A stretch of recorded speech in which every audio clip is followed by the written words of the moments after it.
अथ श्रीरघूत्तमगुरुस्तोत्रम्। गम्भीराशयगुम्भसंहृतवचः सन्दर्भगर्भोल्लसत् टीकाभावविबोधनाय जगतां यस्यावतारो जनी।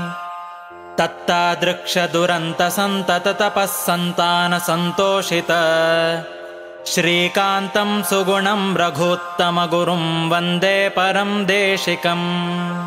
सच्छास्त्रामलभावबोधकिरणैः संवर्धयन्मध्वसत् सिद्धान्ताब्धिमनन्तशिष्यकुमुदव्रातं विकासं नयन्।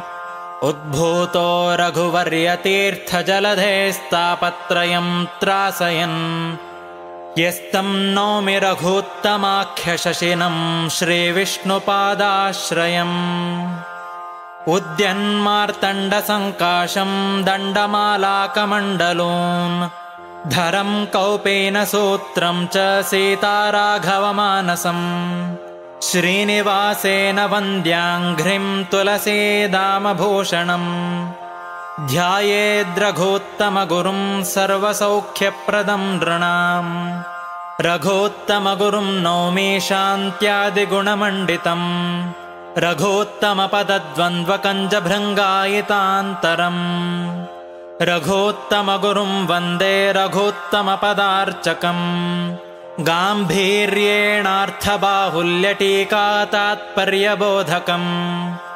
भावबोधकृतं नौमि भावभावितभावुकम् भावभाजं भावजादिपरीभावपरायणम्। सन्न्यायविवृतेष्टीकाशेषसम्पूर्णकारिणम् टीकां दृष्ट्वा पेटिकानां निचयं च चकारयः। प्रमेयमणिमालानां स्थापनाय महामतिः यच्छिष्यशिष्यशिष्याद्याष्टिप्पण्याचार्यसंज्ञिताः। तमलं भावबोधार्यं भूयो भूयो नमाम्यहम्। शुकेन शान्त्यादिषु वाङ्मयेषु व्यासेन धैर्येण बुधिनोपमेयम्। मनोजजित्यां मनसां हि पत्या रघूत्तमाख्यं स्वगुरुं नमामि। राम राम तव पादपङ्कजं चिन्तयामि भवबन्धमुक्तये। वन्दितं सुरनरेन्द्रमौलिभिर्ध्यायते मनसि योगिभिः सदा।